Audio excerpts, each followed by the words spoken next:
Bagaimana membangun keluarga yang diberkati oleh Tuhan.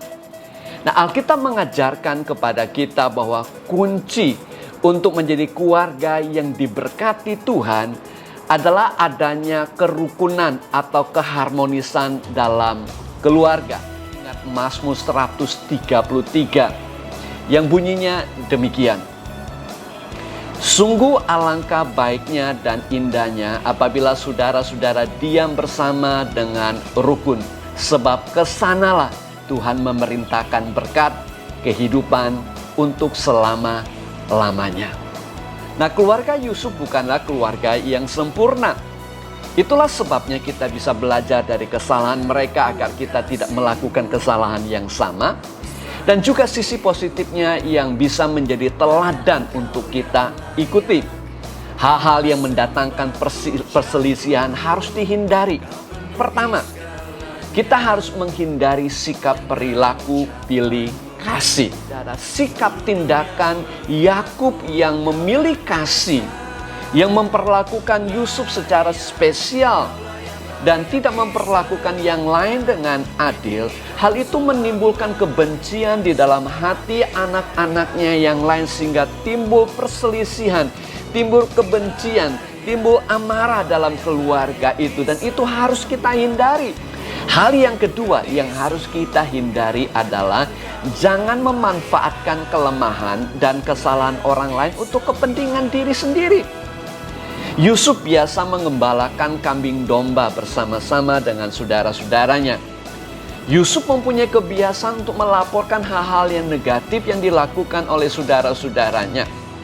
Tentu saja hal ini merupakan perbuatan yang bisa mempertajam perselisihan di antara mereka. Hal yang ketiga yang perlu kita hindari adalah sikap hati yang iri dan dengki. Nah, ini kesalahan yang dilakukan oleh saudara-saudara Yusuf. Meskipun reaksi saudara-saudara Yusuf adalah sesuatu yang seringkali bersifat alami, namun mereka tidak menyadari bahwa sikap iri itu dan benci yang disimpan di dalam hati mereka suatu hari akan membuahkan kesalahan yang besar. Mereka menjadi tidak bisa menghargai Yusuf sama sekali. Mereka menjadi tanda kutip buta akan visi yang Tuhan berikan kepada Yusuf lewat mimpinya. Segala sesuatu yang dikatakan oleh Yusuf, segala sesuatu yang dilakukan oleh Yusuf, segala sesuatu yang terjadi dengan Yusuf menjadi suatu olok-olokan di mulut mereka, membuat mereka tersinggung, menjadi bahan cemooh, membuat mereka semakin marah. Akhirnya kesempatan yang mereka tunggu-tunggu datang juga di tempat yang jauh dari ayah mereka. Dari kejauhan mereka melihat Yusuf dan mulai merencanakan untuk membunuh Yusuf. Meskipun akhirnya tidak jadi mereka membunuh Yusuf, namun Yusuf dijual kepada orang asing sehingga dia menjadi seorang budak di tanah asing. Nah, Alkitab mengatakan sebab di mana ada iri hati dan mementingkan diri sendiri, di situ ada kekacauan dan segala macam perbuatan jahat.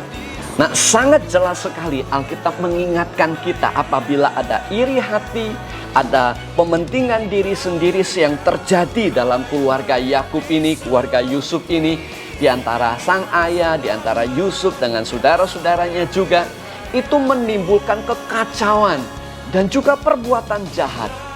Sehingga tidak terjadi kerukunan dalam keluarga itu. Oleh karena itu, kita harus hati-hati. Jangan sampai kita menyimpan iri, benci, dan amarah dalam hati kita.